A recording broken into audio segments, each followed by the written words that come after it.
everyone, and welcome to the episode 4 of the ProMinds Hub Fireside Chat series. I'm Makhani, and I'll be moderating today's conversation. Our topic today is both timely and increasingly important. Frameworks don't make decisions, but people do. Over the last few years, we have witnessed an explosion of tools that promise better decision making. Organizations now have access to AI powered recommendations, predictive analytics, sophisticated dashboards, decision matrices, and frameworks for almost every leadership challenge imaginable. These tools are powerful. They help us process information faster, identify patterns, and reduce uncertainty. But they also raise an important question that when a decision goes wrong, who is responsible? The framework, the algorithm, the dashboard, or the human being who ultimately chose to act. The reality is that technology can analyze, framework can guide, and AI can recommend, but accountability still belongs to people. So today's discussion explores why human judgment remains essential in an age increasingly shaped by automation and artificial intelligence. I'm delighted to be joined by two distinguished leaders in the industry. Yannick brings deep experience in helping organizations navigate technology, innovation, and complex decision environments. Ali Sohani has extensive leadership experience in driving organizational performance, people development, and responsible decision making. Thank you both for joining us today. Thank you, Shenila, So for having us. let's bring with a quick opening round. Yannick, can you share a moment where a tool, framework, or system recommended one path, but your judgment told you something different? And Ali, I will come with the same question to you next. All right, Yannick. So let's begin from you. Thank you, Shenila, and good evening, everyone. It's a pleasure to be talking to you today. So, yes, like most other people today, I use AI extensively now in my daily work. So, whether it's ChatGPT, Copilot, Claude, and lots of other tools where I can get my hand into. So, what I've learned very quickly is that while those systems can be incredibly powerful, the outputs are not always accurate, complete, or even properly contextualized. So what I've noticed is that sometimes the response using those tools are partially correct. Sometimes they are context that's missing, or sometimes the confidently doesn't produce. It's pretty confident, but the information is wrong. We all know about hallucinations. So based on what I've discovered, and also to make sure that the output that I'm going to provide to my stakeholders, I am responsible and accountable for it. I really spend a lot of time fact checking, triple checking, and before blindly giving it to people. So you tend to sometimes try to rush things, but the technique that I've adopted is to really double check and don't rush into taking that output and pass it on to my stakeholders. So as we say, is that technology is here to assist us to accelerate the work, but accountability for the decision still remains with the person who's using that tool. All right. So, Yannick, my follow-up question to you would be that what ultimately convinced you to trust your instincts over the recommendation? So I think so I've made mistakes sometimes. So by not trusting that information that have been provided, like everyone, so you will realize that system has been hallucinating. And then also when you read all the different use cases, so every week now you will see on the news something bad has happened, and you use that as a learning curve for yourself as well. So what not to do. So that's some of the techniques that I've been using, and now you're fully aware that you cannot trust those tools, but it's evolving at a very quick rate. Okay. So, Ali, same question for you. Can you share a situation where your experience or judgment led you to challenge what the data framework or system suggested? Thank you, Shenila, for having us. And hello, everyone. It's been a pleasure to, be here. So, coming to the question,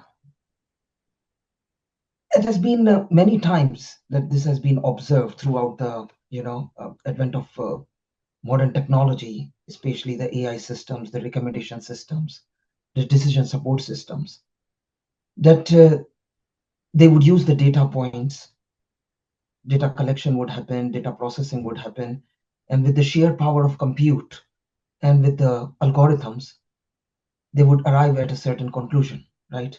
Or an inference, what we call in our, field. But if you know, considering that we are the engineers, we are the architects, we are the people who have built those systems from ground up as well, we usually know what is intelligence. I mean, I guess what is intelligence is still yet to be understood by the humans in a very detailed manner. But we understand what the real intelligence is and what is the facade of intelligence, or a presumptuous pretension of the intelligence, right? What we call as artificial intelligence, which means that we know that the way these algorithms work, the way these data processing and computations work, we know that there are many, not one, but many blind spots in them. And if there is no sane person with a good context, with a good sense of judgment, with a good sense of and a purpose of accountability, right? And with a good sense of a purpose here, that how they are going to use these technologies to the advantage of themselves, the fellow humans, the society, the organizations that they are working with, then we're going to be in a very muddy ground, right? Because these systems, of course, are giving a look of intelligence, an appearance of intelligence, but they are not that intelligent in terms of they do not understand the nitty-gritty of the context like we the humans do. As of now, the technology hasn't reached there yet, right?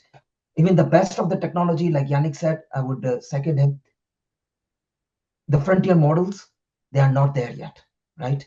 So it's important to know that where and how these models come into being, where they emerge from, and what kind of a data do they operate on, and how they eventually arrive to those recommendations.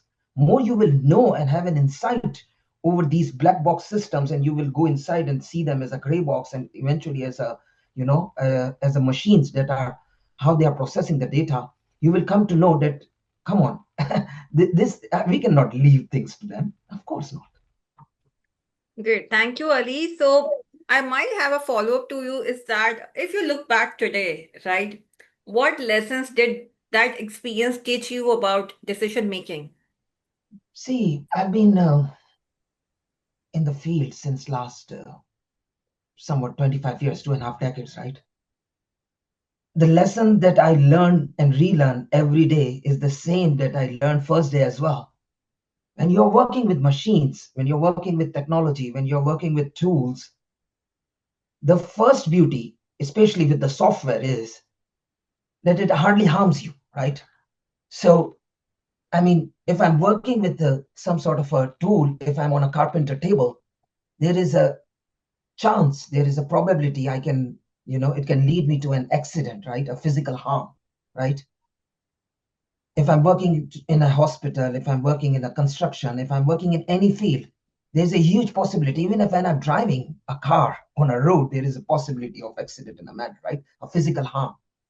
The beauty about the software, the soft part of it, is that usually you can be very, experimentative, right? You can be very open to lots of possibilities and try things out, right? So what I've learned from the very first day to this day is that with these tools and technologies at our disposal, we can try lots of things and we shouldn't be afraid to do that. But at the same time, the onus The responsibility lies on us, how well we use that technology or a tool for the end result that we want to achieve, for an outcome we want to achieve. It needs to be a responsible human in a seat that takes a decision and makes a judgment call of what he wants to use in terms of a tool and tech, how he wants to use it, or he or she, again I'm being inclusive, and eventually how that person is going to arrive on the decisions that are going to lead an organization or a society towards a certain outcome. All right. Sounds good. So let's move on. If I would see what's interesting about both examples is that neither decisions was made by rejecting information, and instead both situations required interpreting information through human experiences, context, and judgment. So that brings us to our first discussion area. Yannick, what risk emerge when organization rely too heavily on AI and automated decision support systems? Thanks, Shenila. So there is a lot of risk, and as we can see now, is that more and more organizations are adopting AI. So that's a fact now. So it's not something that will happen in the future. So most organizations, every CEOs are trying to look at using that tool to improve productivity, efficiency, and try to get an edge on the market. So now there's been different uh, issues that has arisen from that. Is some are legal issues that has happened. So where the chatbot has given the wrong advice, we've seen some lawyers using that tool as well to create a document about cases, and the AI tools has hallucinated, and there was no due diligence by the lawyer, and they sent that document to court and it was rejected.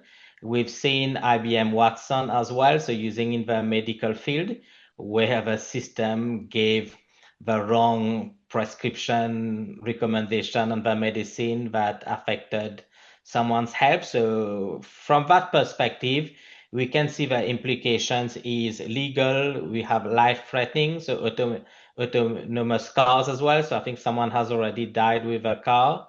So we've got human life that are in play with these AI tools. And also on the organization, we need to put guardrails, because as we're deploying those systems to everyone in the organization, so we need to make sure that they are using it responsibly. And to do that, we need to put guardrails. We need to train our employees on how to use AI responsibly, what are the loopholes. And we are talking about hallucination, about all these issues, but there's a lot of people out there who doesn't know those issues that can come out of it. People get excited using a new tool, but we need to share that knowledge as much as we can. But we can see that the speed that those systems are evolving, it's like it's never happened in before at that scale. So the scale and the speed as well is mind blowing. So yeah, that's the challenge that leaders are having today, is that while technology is accelerating, so we have an issue with human judgment, ethics, governance, organizational maturity is not evolving at that same speed.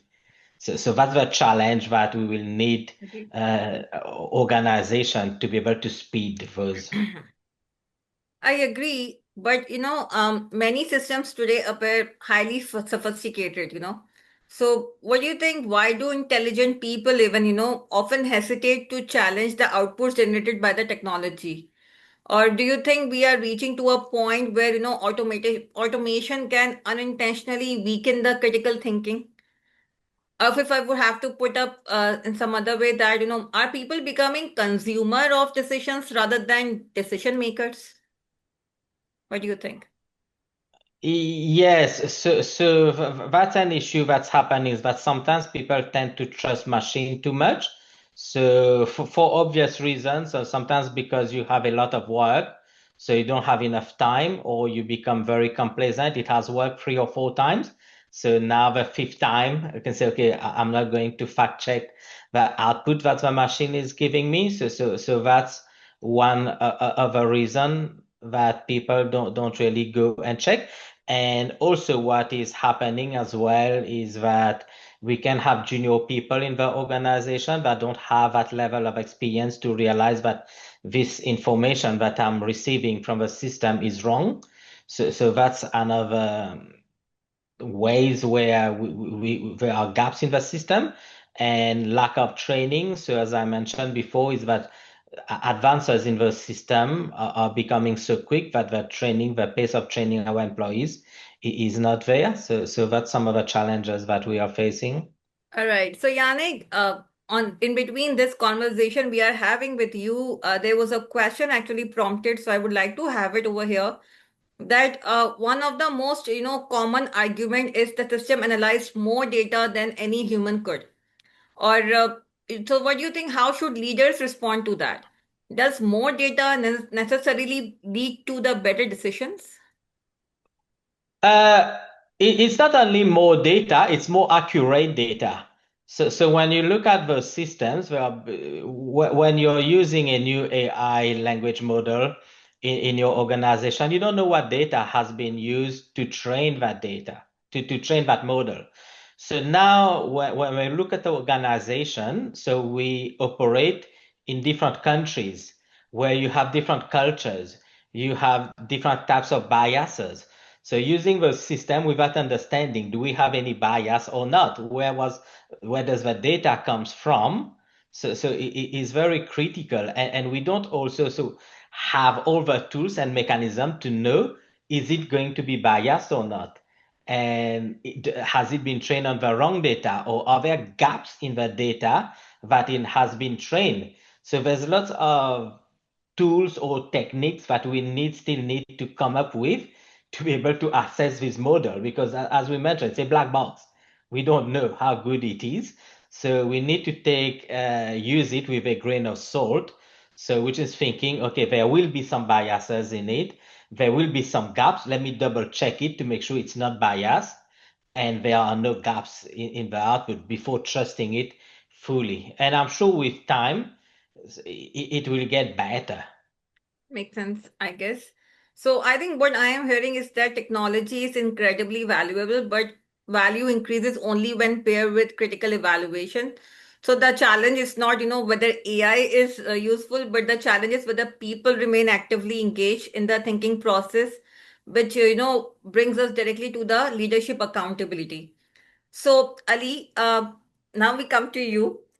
In environments increasingly influenced by AI, how can leaders maintain accountability without resisting innovation? What do you think? I think the biggest challenge that we are facing, like Yannick said, that there are lots of risks, right? Is it a bigger risk to ignore these technologies and not try them out and not find the ways to work with it? Or is it a bigger risk to, get them introduced to our enterprise systems, get them adapted by our workforce, and then start losing and facing lots of hallucinated outcomes, or the people who have stopped using their own brains or understanding or critical judgment, like you said, or having a risk of data getting leaked, by the cybersecurity incidents that we have seen, your models being unable to understand the difference between what to share, what not to share, with whom to share, the accessibility concerns, the access and authorization concerns. What is the bigger risk? Now, more to your question, I believe the resistance shouldn't be there. Never in our entire history of humankind we have fared well when we have resisted the new technology or new innovation in any manner. And there is a very common saying that future is not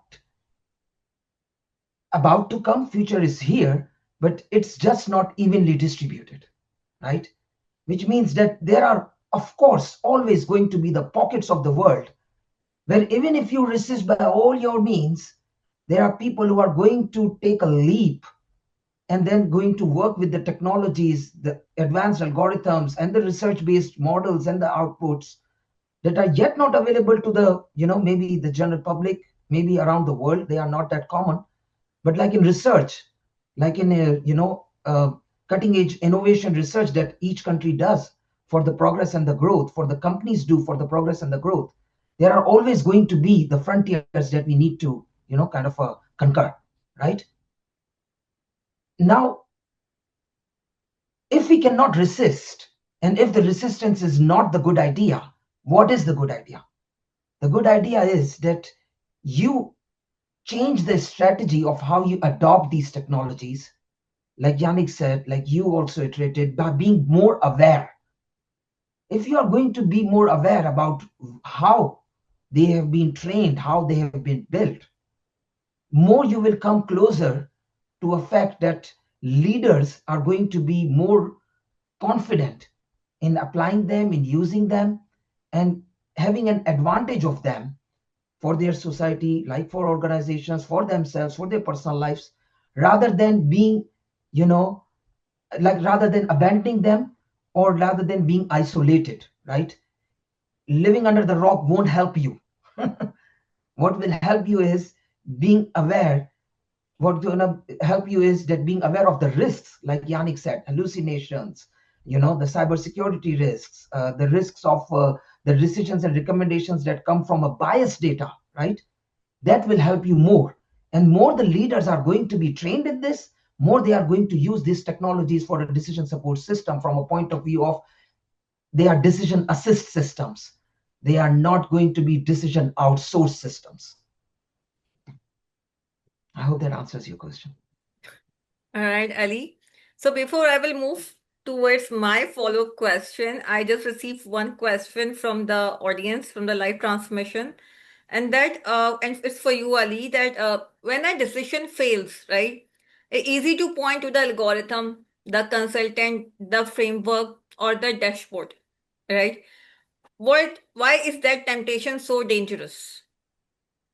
You are in a position to make a decision as a human, as a talent, as an employee, as a person responsible in a particular organization, having a position, having a role. You are a leader. Then all that is with you from the very first day is the accountability.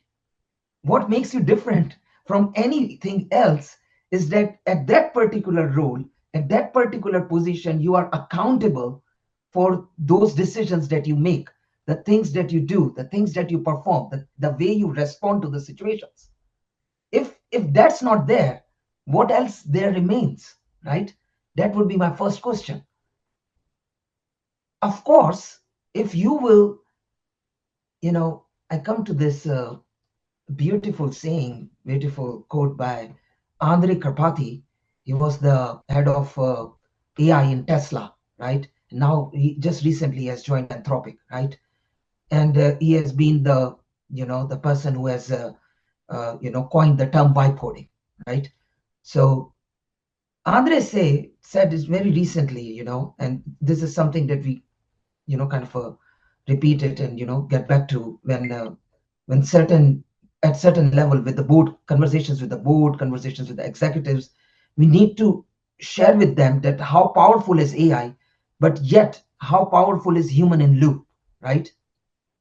He said you can outsource the intelligence, but you cannot outsource the understanding, right?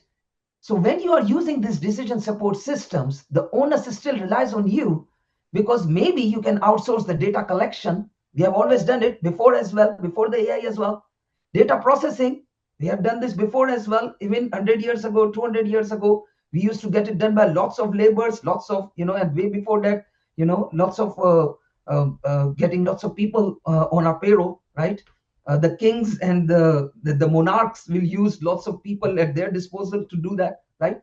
The data collection and data processing can be outsourced, but the understanding, right, that cannot be outsourced. you can have an advice, right? For example, Yannick is here on a call, and I can reach out to him and say that, Yannick, you are a fellow CTO from our industry, and I'm having a tough time in, making a decision or two, with respect to what I'm coming across. I would love to have your advice on this and, your 2 cents. He will give me, by all means, his 2 cents. But it is on me, once again, to make the call, not on him. The recommendation and advice can be outsourced, the call cannot be. Absolutely impressive. So I think the audience will not give me time to go to my follow-up question because I received one more question from the live. And it's for you, Ali, again. Many leaders want speed. Technology promises speed, and today we heard this word a lot, right? We need speed in our work. But thoughtful judgment often requires slowing down. So how do leaders balance these competing demands? Slow down, take a step back. Yes, by all means, right? Especially for the decisions that are irreversible, right? So, see, there is, like I said, that there is a balance of a risk here, risk of not adopting the technology innovations, or risk of losing out, or risk of, getting compromised by these advanced technologies because you were not aware and you were not careful enough with them, right? At the same time, like you said, there's a risk here that if you are going to use a technology for your advantage, right? If you're going to make a call here that, I want to be responsible here for a certain decision, and that particular decision is going to impact lots of people, right? The people's voice needs to be involved in that. If the decision is affecting XYZ, then the voice of XYZ, or their opinion, their perspective, needs to be involved in as well, right? So who the decision is having an impact on, that's very important to learn from that perspective. Now, when leaders take a step back, slowing down, like I said, it's a balance between a high agency thinking where you want to get things moving fast because you don't want to stop, right?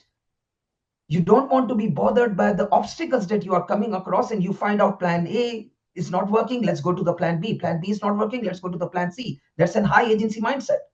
But at the same time, you need to have a step back approach and a big picture approach as well, to make sure that the decisions that you are arriving at, the people they are going to affect, the way the organization is going to move around it, the first principle thinking and the second order consecutive effects of them, they are also being well counted for. They are also being well observed and, well thought for.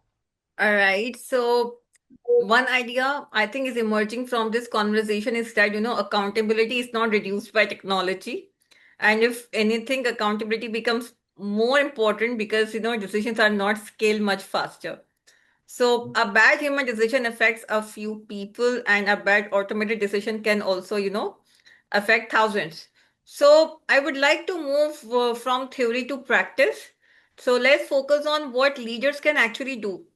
So when faced with a recommendation from AI or an automated system, what practical process should leader follow before acting on it? We can start with you, Yannick, and then Ali, we will move looking towards you for the response to it. So yeah, Yannick, over to you. Yeah, thank you, Shira. So, what leaders must do is that we need to put controls at multiple levels. So, we need to start with a policy on how to use AI responsibly. So, that's number one, to have a policy for the organization. We need to ensure that there are guardrails, so especially if we are dealing with people life and safety. So the guardrails about how do we test, how do we have supply chain in our model, where does that model comes from, how was the model tested, what data was used to train that particular model. We need to also understand is that because life is changing really quickly, so we don't have stale data remaining in that model. How do we keep on hydrating that model with the latest data? We need to make sure that our model is secure. because as we are evolving towards AI, we'll have new threat actor that will try to come and hack into our AI models. So we call it data poisoning. They will come and put the wrong data into your model, and then suddenly your model will start to do very, very bad things for you. So we'll have now the model theft. People can start to steal your model with all your data in it, all the knowledge that your organization has into that model. So it's, as we said, it's a black box. There's lots of things inside. So which is if someone steal that, what will happen? How do we know how much data or intelligence has been lost? So that's another aspect that organization needs to be well aware. And as I mentioned before, we need to start to train our employees because AI is not only the IT department, but everyone in your organization will be using some AI tools in one form or another. There's many people who think that AI is ChatGPT, but there's a lot of IT systems now, especially financial system, that has AI built in it to do cost model, to calculate profit. So people will need to be trained to be aware where the dangers are, where are the risks, and then also has a team as well, which will need to be able to assess those risks and also look at how those agents are performing in the organization. So these are new things that we are talking. So we've got agentic AI, where we have agents that will be deployed in an organization that will manage our IT operations or do other stuff. So we have a large amount of agents. It's like robots in your organization that are working. So what they are doing, what access do they have to your IT system? Do they have like a full administrative access where they can revert access to the humans? So there's all these aspects that we really need to think to make sure that the business continuity for your organization still operate, and in the event of something bad happen, we can still operate and recover really quickly. So that's some of the things that we really need to be mindful, and we need to start to think about those because it's happening. So it's not something that can wait. Actually, is a powerful thing we all have to see. So my follow-up question is going to be with you, Ali, that how do you personally determine that when to trust a system and when to question it? I always question the system. So, I mean, for me, it's not a, question of if, it's a question of when. It's a question of, why not, right? And not just the systems, right? Why? Because the thinking, the kind of background that we come from, come from engineering background, we come from a, leadership background, we come from a background of, being fortunate enough to be at the positions where we were responsible for, thousands of employees. It is important to understand that it doesn't matter where the information comes from, whether it comes from your fellow peer, the human, whether it comes from a machine, whether it comes from a news, whether it comes from a, any other channel, any other source. It's important to understand that information is an information. It's a piece of data which is coming from one channel. When it's coming from one channel, that particular channel must have a certain lens, certain perspective, certain position it is coming from, right? It's not necessary that that particular channel is supposed to be exposed to everything, upside, downside, 360-degree view of what it is talking about, what it is reflecting about, what it is mentioning, what it is analyzing. For humans or for machines, there are always blind spots.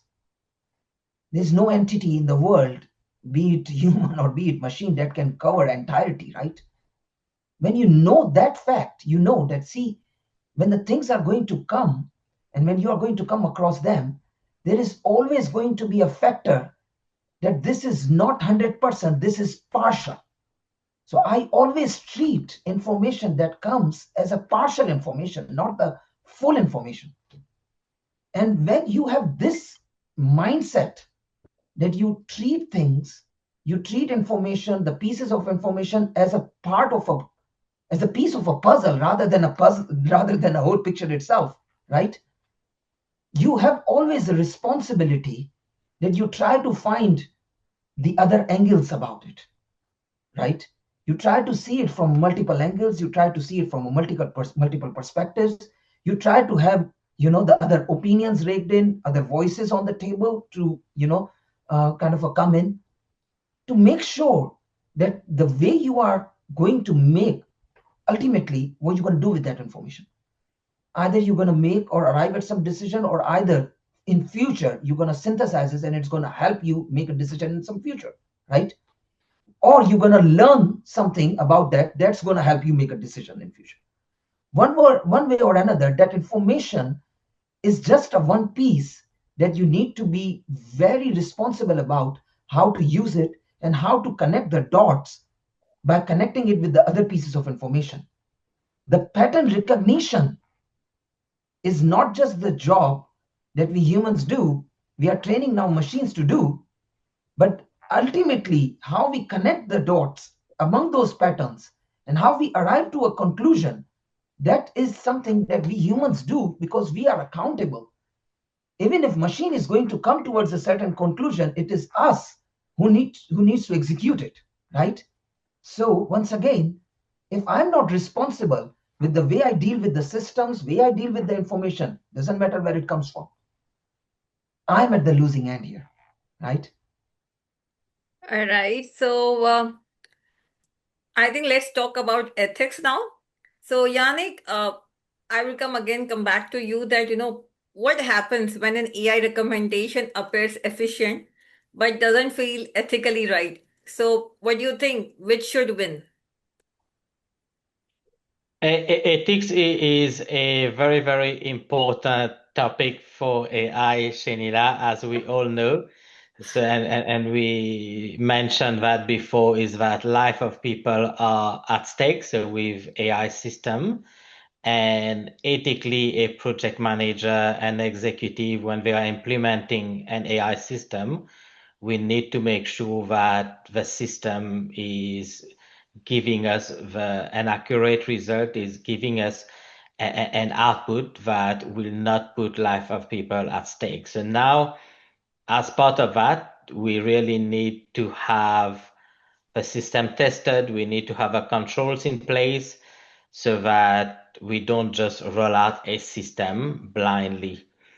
And what we need to make sure as well is that we have policies in place for that to happen, because an organization is large and there's lots of stuff, which is lots of projects that are implementing AI.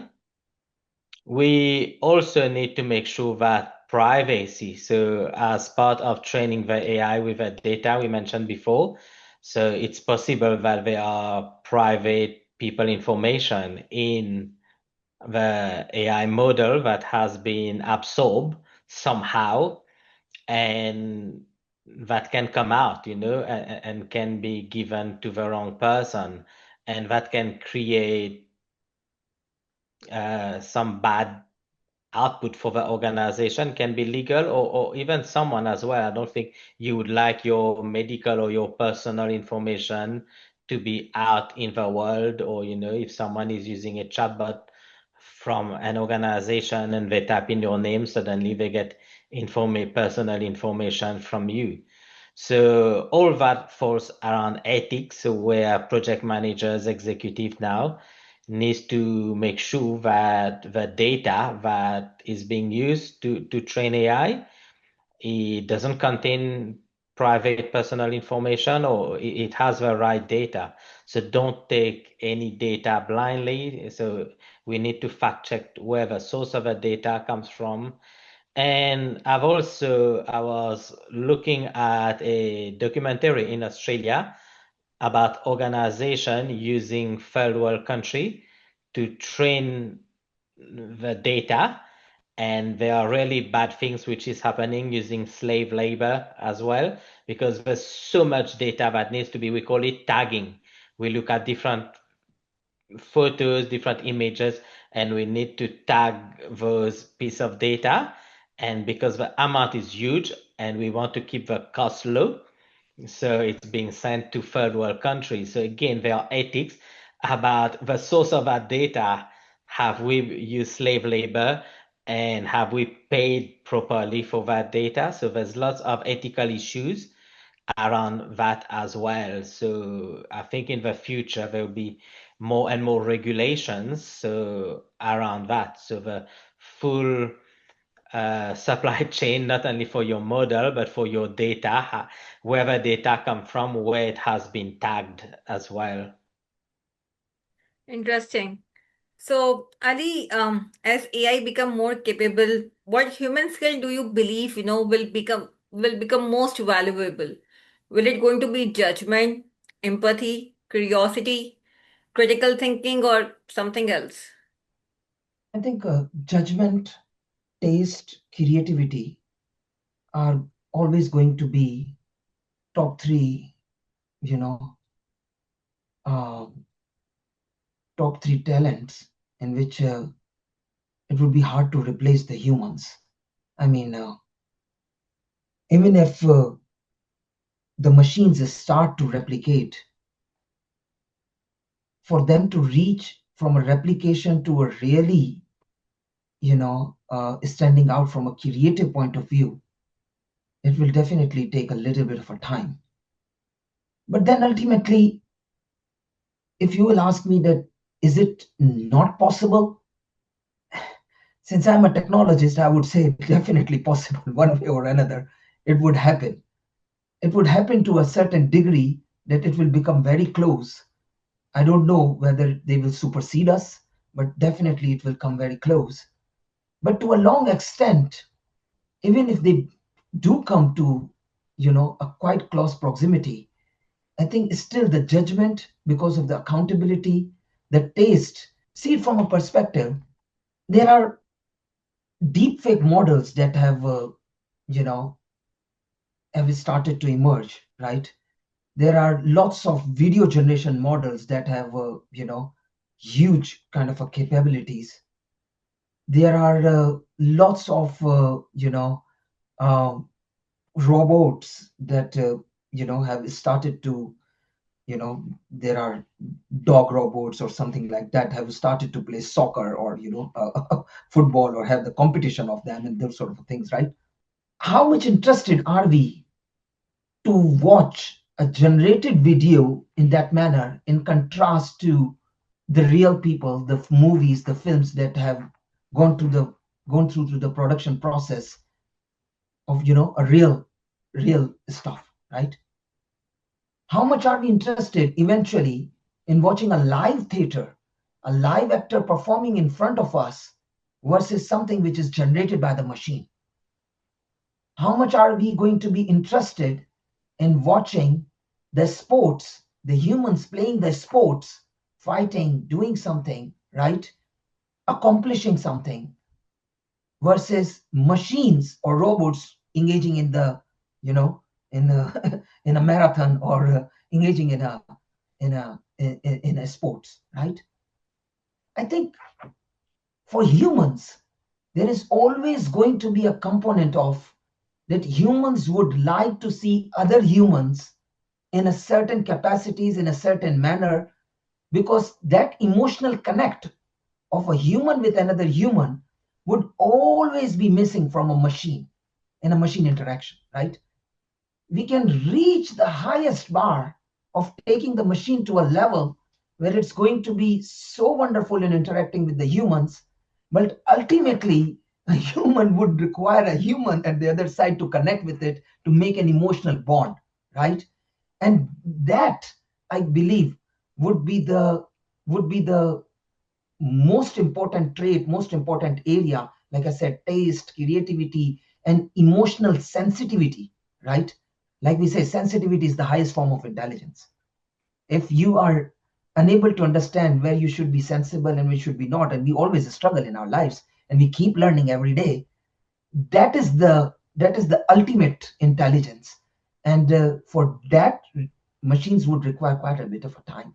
Humans have lots of intuition and lots of encoded DNA of our history that actually helps us to understand when we see another human, or when we see a glint in their eye. We understand lots of things without the words being spoken. So yeah. All right, Ali. So, if you could teach every leader one habit that strengthens judgment in a highly automated environment, what would it be, Ali? And I will come back to you with the same question, Yannick, so you have time to think over it. Yes, Ali. I think what we have discussed, it would be that ask questions. You Ask know, questioning? ask questions, right? Questioning is very important, especially as a leader.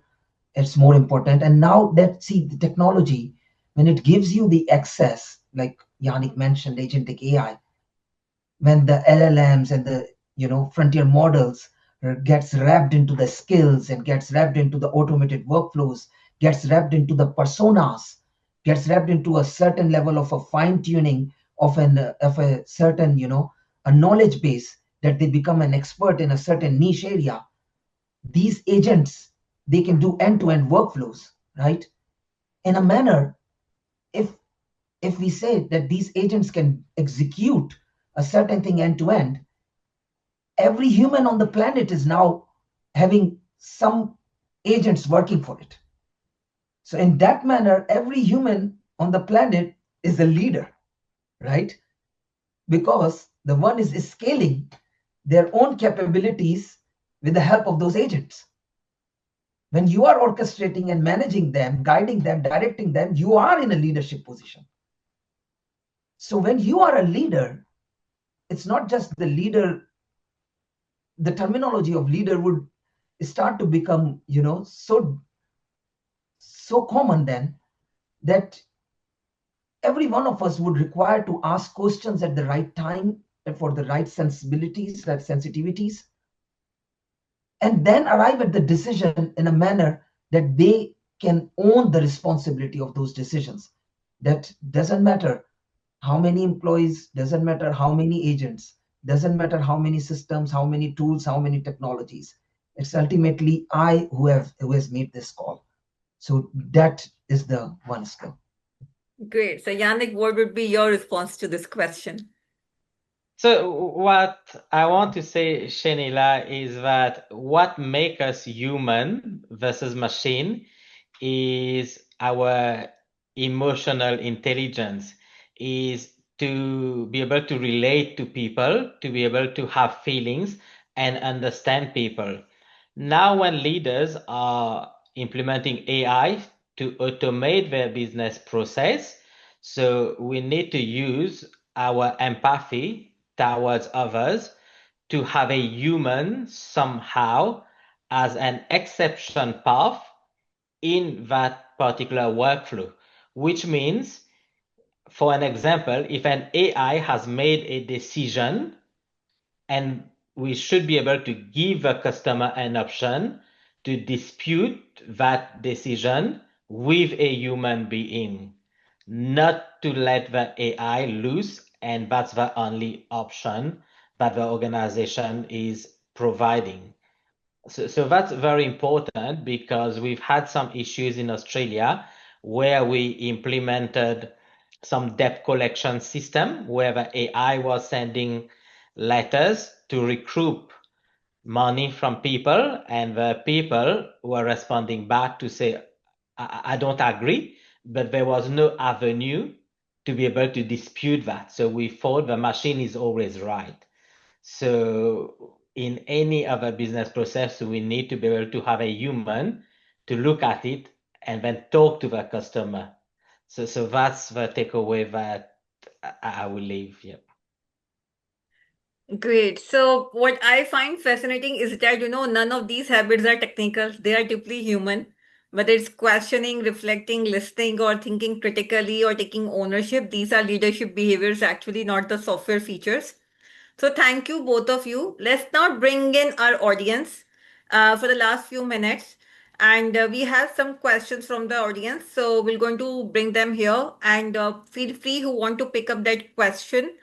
So our first question is that, can AI ever truly be accountable, or will accountability always remain a human responsibility?